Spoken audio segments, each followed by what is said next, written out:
Detroit Become Human was produced over a period of 4 years. Here in Paris, we have a team of about 180 people. And to that, we need to add also all the outsourcing with our partners in the Philippines, in China, Vietnam, and in India. So when we started working on this story, I had to imagine where Kara was built. And for whatever reason, the city of Detroit came very quickly to my mind because it had already an incredible story by itself full of history and themes. So we traveled there with the team and we were really moved by what we saw, and we could really feel the desire to fight and really be born again. And we just continued this curve, this growth, and just imagine what Detroit would be like if the Android industry was, using these huge factories to build androids there. A very strong element in Detroit is that there's a lot of industrial wasteland and a lot of nature too, and for us, the graphic designers, it was an incredible playground. The destroyed zones which we wanted to preserve, we appropriated them to turn into something else. Then in the areas that needed to be rebuilt, we were able to imagine our Detroit of the future. We didn't want to make a science fiction universe, but a world of anticipation. If we chose science fiction, we could have imagined flying cars, extraterrestrials, but those things are very far from our current everyday life. Anticipation is more about gleaning from our contemporary reality, the one we know, because Detroit is set in 2038, and 2038 is tomorrow. The difficulty we had was sticking to reality. That is to say, technology becoming more and more invisible, a lot more elegant, and at the same time, making it visual. So all the computer equipment, autonomous cars, we simply had to invent. They are in fact very technological objects, but at the same time remain very credible and ingrained in reality. To create a cohesive universe in the fashion and clothing of the human characters in 2038, I didn't want to put an accent on strange shapes, or really vibrant colors, and things we wouldn't know. That I wanted to keep for the androids. The goal was to create something familiar which we can identify with in this future setting. Working on the artistic direction for the androids was a bit special because this is a project about the place they could occupy in the human world. It was out of the question for them to be too beautiful or too perfect. They had to correspond to every social class, rich and poor. Inspired by everyday utilitarian clothes, I brought a modern touch by adding dynamic display surfaces, the armband we can see on the side, the triangle on the front and back, an LED. Like that, there's no confusion. Wait. You're sending an android? All right, ma'am. We need to go. You can't do that. Why aren't you sending a real person? Once we cast the actors, we travel to meet them in order to scan their faces. We record the structure of their face with the scan, and we record the colors and patches of skin with photography. Once we have this information, we will use this as a basis for modeling and creating the characters. The artist will make it more realistic, but will also enrich it. He will propose ideas which we will develop together. Finally, we will have a character with character who corresponds to the project and the world. When the actors come to Quantic Dream, we show them the design, what their image will be, and what they will look like in the game. This extra information gives them another dimension and color to connect with emotionally. It helps them think about how to play their character. Your mission. That's all you care about, huh? You should consult a professional who can help you. Beat it, you hear me? Get the hell out of here!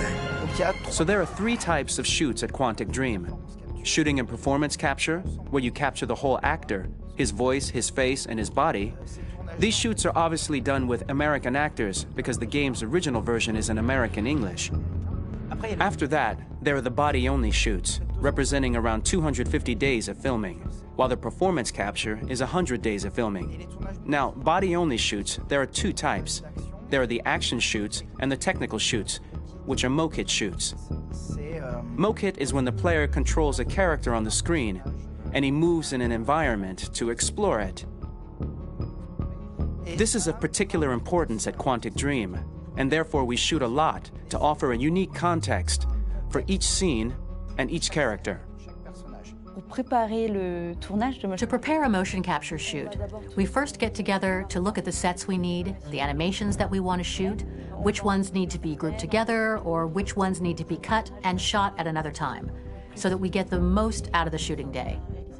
This often means shooting scenes out of order, especially those with big props or accessories, like a big car, for example.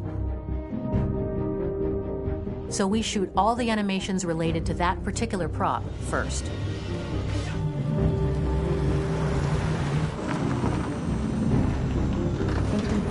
The biggest challenge for the mocap team was shooting a Spider-Man mo-kit. We had to build a wall and attach an actor to a harness with cables so we could pull him up and render him climbing. The shooting on this game total took about, I would say, more than a year, maybe 1 and 2 years, with about 300 actors on set. So it's quite a massive production. But so much happened on this set between the stunts and the shootings with a little girl and all these great actors that we had. It was really a very, very memorable journey for the team and for myself. Today, Detroit has over 37,000 animations. When we retrieve the motion capture data, it's just a cloud of points, which represent all the markers worn by the actors. From this cloud of points, we have a phase called retargeting, which gives us a skeleton. This skeleton will be applied to the characters of the game. There is still work to be done, but this gives us the main movements. Since we are working on something very realistic, we must recognize the actor and also recover all the emotion he expresses in his performance. We use a system of facts, an identity card for each actor. We make the actor do a whole range of facial expressions. Then we recover all the expressions and paste the animations on a puppet that Jan has prepared. I then recover and refine these poses. I might stretch the lip, reinflate a cheek, tiny details that make the finished product really capture the actor. Because of the nature of our mocap system today, when we receive the animations, we're missing eye movements, and so the character has that dead look. He really has no eyes, so then it's a big part of the work for the animators to find the regard of the actor in relation to his position, in relation to the body, etc. It was crazy when I saw the newest model for Kara, because they've been working on it, and this was the first time I literally jumped in my seat. It not only looked so much like me, it was the fact that it looked so lifelike. It wasn't that it looked just like it was a camera, it was something else, you know, but it looked alive. It's exciting, and it's kind of terrifying. Game after game, we learned the rules of optics and filming, and our goal with Detroit Become Human was to have cameras that would actually emulate the optics of a real physical camera. So basically dealing with real-world imperfections was our main task, and just to make cameras look as real as we can. Once the animations are shot and processed by the animation department, integrated and polished, we film them. That is to say, we really do a mise en scène, as in cinema. The real difficulty of our job is to know if these cameras are telling us something. Are they in the emotion of the scene? Do they describe exactly what the action must convey, what must be felt? The most important challenge for me was one of the final scenes where Marcus decides to start the revolution and go to the battlefield. Very quickly, we imagined this to be a huge sequence shot. We wanted the feeling of a cameraman running behind us while showing Marcus, the androids who help him, the person shooting at us, etc. Above all, it was necessary to say to oneself, this scene is very violent but does not glorify war. On the contrary, that war is something improbable and absurd. It was really a fun challenge. The idea was to say we have 3 characters. We would like each of them to have a specific cinematography. We wanted Kara to be much more filmed with some kind of handheld camera, to have something very living, very breathing. For Connor, we wanted something very cold and very perfect. And for Marcus, we wanted something epic and spectacular. So it was about the filming, but it was also about the photography. So we worked with a director of photography to give each character a different lighting, different key colors. Each of them would have their own worlds. And finally, we worked with the composers, so they would create a specific sound for each character, so each would have his own world and his own style.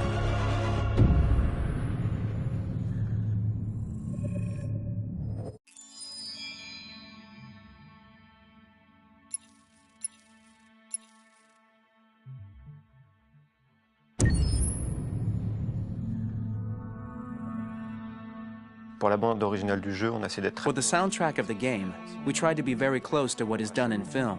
We were constantly asking at each place in the game, why are we putting music here? What is it going to say?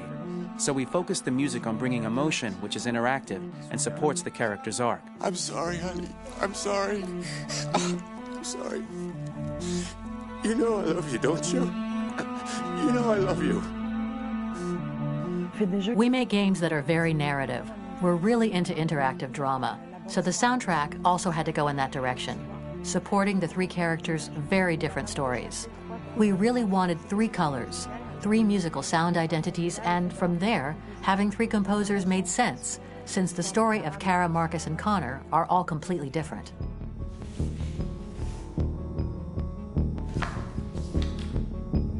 You recognize him?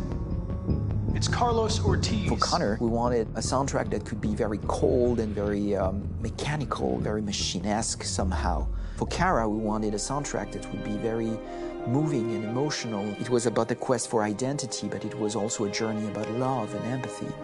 And for Marcus, we wanted something epic, something that would really represent the grand aspect of his quest. And we were very fortunate to find three incredibly talented composers, and working with them has been a dream, honestly.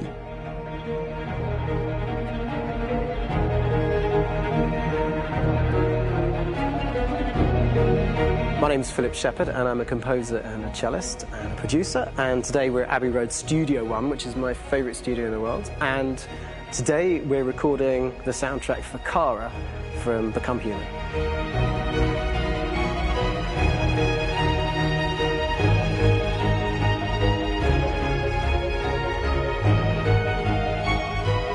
So when I compose a big project, I often travel just to kind of get out, and get some fresh air and some inspiration.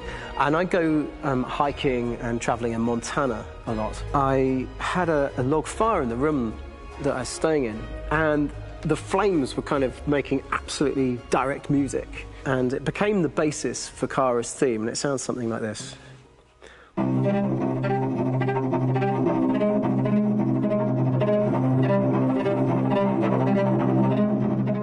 Now, over the top of that, I found a little theme that just seemed to fit over the top, which is taking Kara's name, Kara, and just using like a two-syllable motif, and it sounds like this.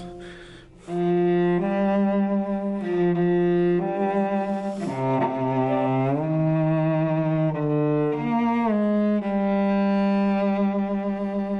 going to pull through this, Alice. As long as we're together, nothing can hurt us.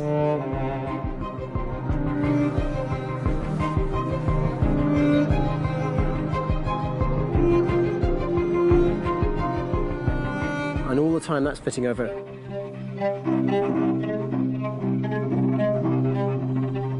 So it kind of works in lots of levels. And in fact, every single theme in the score has one of those elements built into it, and it becomes sort of the DNA of every single tune.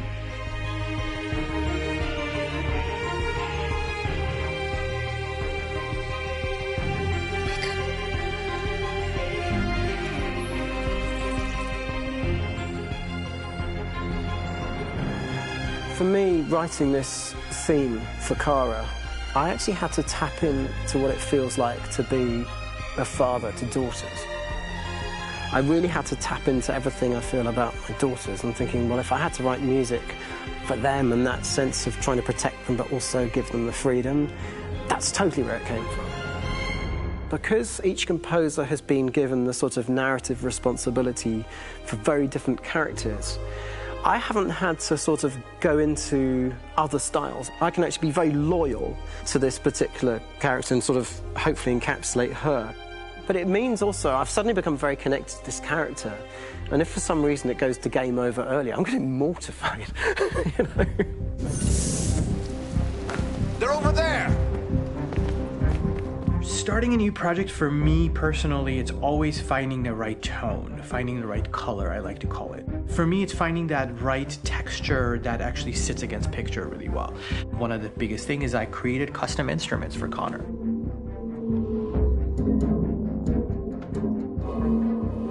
I pulled out all my vintage synthesizers to be able to capture this robotic person, if you will. My approach to all of these custom instruments is that I hear the sound in my head. And either I could just come into the piano and just be like, all right, so I'm gonna just get on the computer and just create it.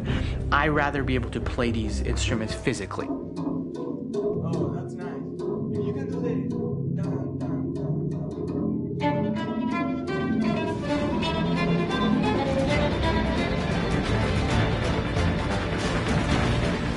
As soon as you see Connor the first time, there is a really interesting thematic idea that you hear, and that's just made out of a Moog synthesizer, but completely manipulated in multiple ways. And it's robotic. It has a little bit of an emotional to it. He's on his mission, so you feel that as well. So it just kind of gives you that cold, motionless, with a mission in hand that you kind of feel throughout the whole thing.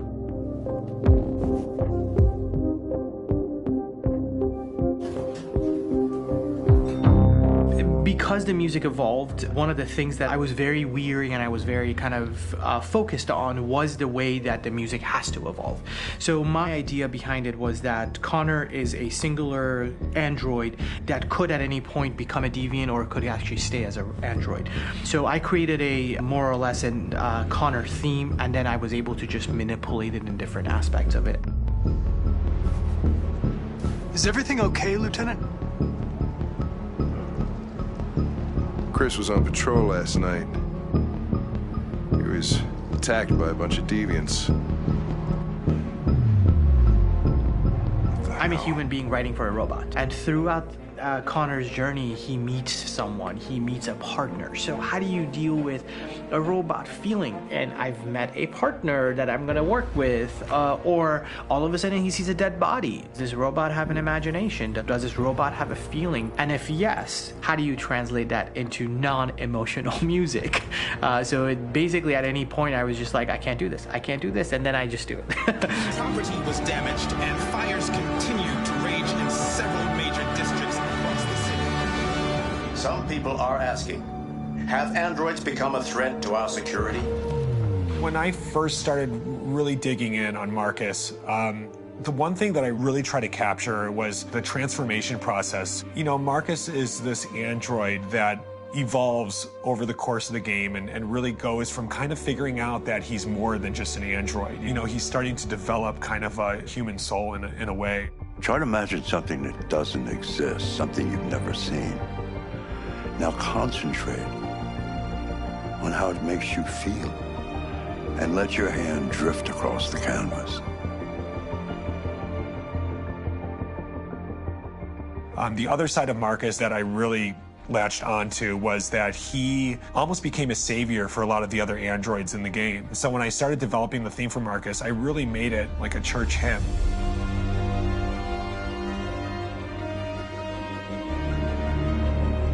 I wanted it to be very simple. I wanted to make it a chordal melody. I really wanted to make it almost like a Bach hymn. The tough thing with that is it had to be recognizable. If I made it too complex from a harmonic standpoint, it would be hard, I think, for people to kind of pick it out and recognize it. It's very acoustic derived, but it's also been treated with a lot of effects and things to kind of put it into the space that I felt the sound should be in. It can be beautiful, it can be haunting, it can be extremely powerful from an action standpoint, and I'm really happy with the way it turned out. The music music is there, but it's subliminal and it's emotional, and people are feeling it, and it's not distracting. And that's tricky with a game like this, where you have to have a lot of ins and outs like that, where the music kind of has to get in and out of these moments. This is a war we're fighting with the humans. If we fail, they'll destroy us. I think the game's been put together so well, where I just wanted to make sure that I wasn't ruining the emotion.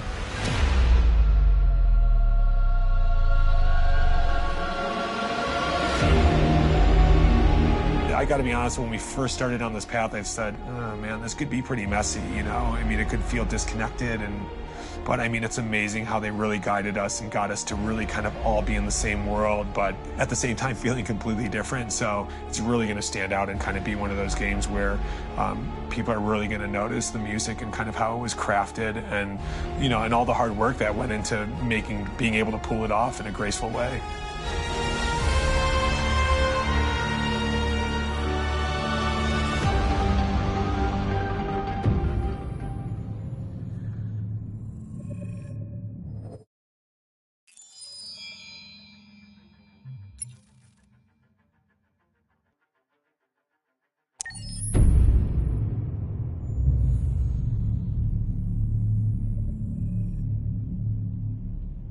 For starters, what should I call you? I'm Chloe. And you, what's your name? Oh, John. My name is John. Delighted to meet you, John. Could you tell us a little about yourself and what you can do, Chloe? Of course. I'm the first personal assistant built by CyberLife. I take care of most everyday tasks like cooking, housework, or managing your appointments, for example. And I understand you're the first android to have passed the Turing test. Could you tell us a little more about that? I really didn't do much, you know. I just spoke with a few humans to see if they could tell the difference between me and a real person. It was a really interesting experience. But this is the first time in history that man has created a machine more intelligent than himself. I gather your brain can perform several billion operations per second. Is that right? Absolutely. But I only exist thanks to the intelligence of the humans who designed me. And, you know, they have something I could never have. Really? And what's that? A soul.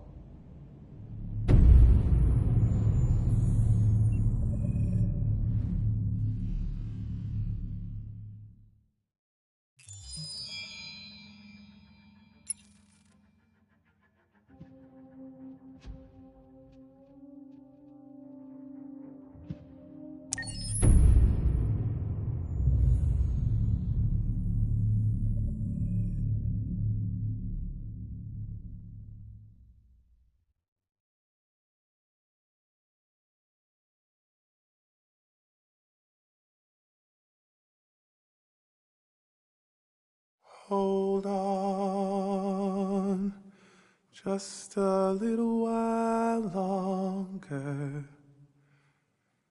Hold on, just a little while longer. Hold on, just a little while longer.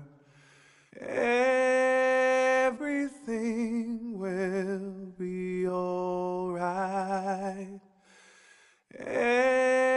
Everything will be alright. Fight on, just a little while longer. Fight on, just a little while longer. Fight on, just a little while longer. Everything will be alright. Everything will be alright. We will sing on, just a little while longer. Sing on,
Goodbye, baby, in the treetop. When the wind blows, the cradle will rock. When the bough breaks, the cradle will fall. And down will come baby, cradle and all. Rock-a-bye, baby, in the treetop. When the wind blows, the cradle will rock.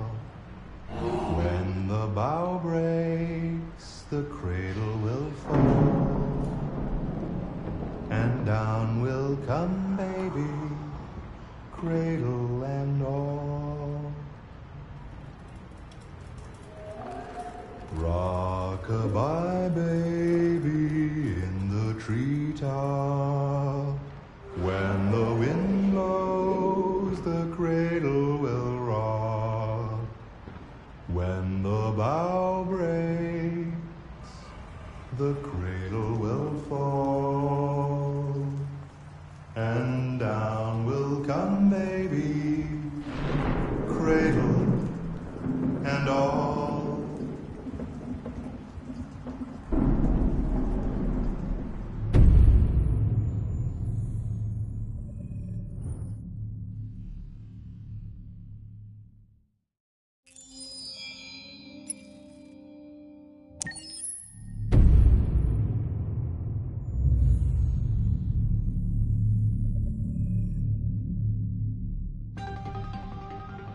In the space of a few years, androids have completely transformed the world in which we live. By letting androids into our homes and factories, the CyberLife company has made them everyday technology. The founder of CyberLife, Elijah Kamsky, is a very discreet man. Despite being the CEO of the highest valued company in the world and being voted Man of the Year by Century Magazine, he remains a mystery for most people. That's why we at KNC are so excited to be here as CyberLife opens its doors for the first time. Elijah Kamsky, could you please tell us where we are? Certainly, and welcome. We're currently in CyberLife's production center in Detroit, where all models are designed and manufactured. More than 10,000 androids come off the production line every day. Fascinating. Could you tell us what your goal was when you founded CyberLife? Well, I simply wanted to use technology to carry out all of our most annoying and repetitive tasks, so we'd have more time to enjoy life. I imagine you must have faced many challenges. Yes, there were technical challenges, but the hardest thing was to design an object that we would want to welcome into our homes. We had to imagine a machine in our own image that resembles us in every way, that moves, breathes, blinks like us, but yet is smarter and more capable than any human being. Let me show you around. We're here in Production Unit 4. Could you explain in a few words how the androids are made? Sure, yeah, it's very simple. We use machines to manufacture machines. The removable parts are assembled on a production line, and then we apply a synthetic skin to the whole body. A human operator checks the cognitive abilities with a pre-established protocol, and finally, the android is conditioned and sent out throughout the country. Here's the result. Say something. Hello. I am a RZ400 model. How can I be of service? You can go now.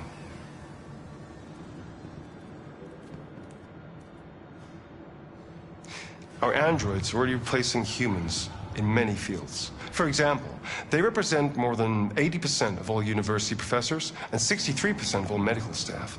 Tomorrow they'll replace our soldiers, and who knows, maybe one day, our leaders, to make the best decisions in humanity's interest. Come on. Replacing humans with machines has led to record unemployment of 28%. What do you think about the situation? Okay. The first steam engines also caused an increase in unemployment. But no one today would imagine turning back the clock. Artificial intelligence makes everyday lives easier. Nothing can stop progress. What's happening here is inevitable. These days, more and more people choose to live with an android rather than another human being. Does this development worry you?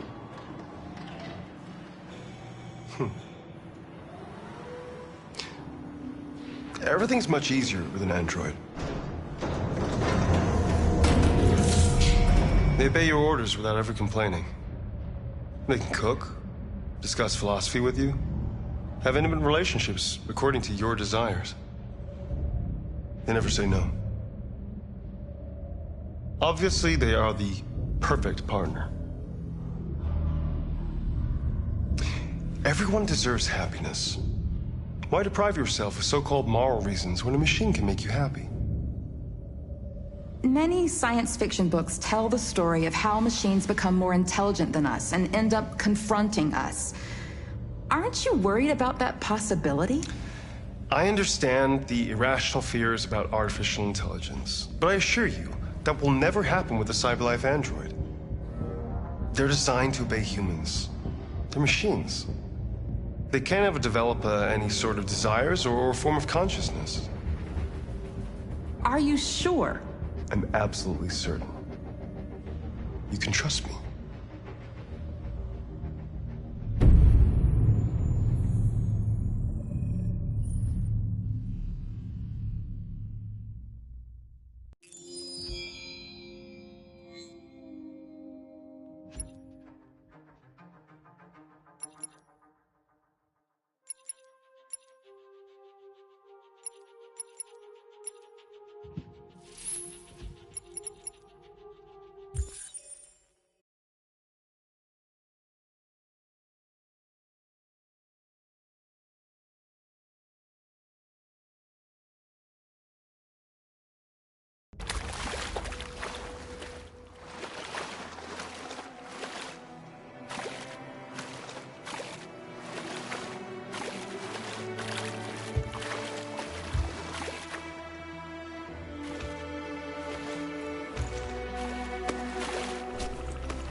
We're free.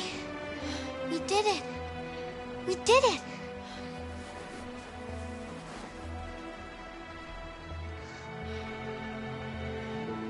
We can live a normal life. We won't have to hide anymore. We're gonna be a family.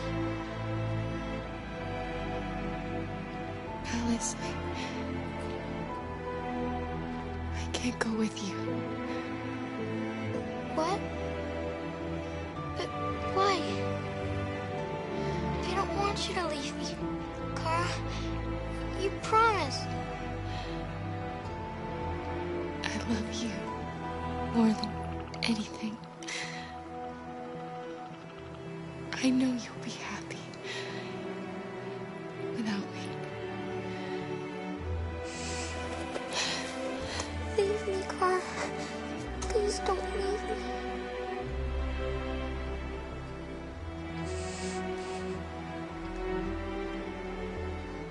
I love you.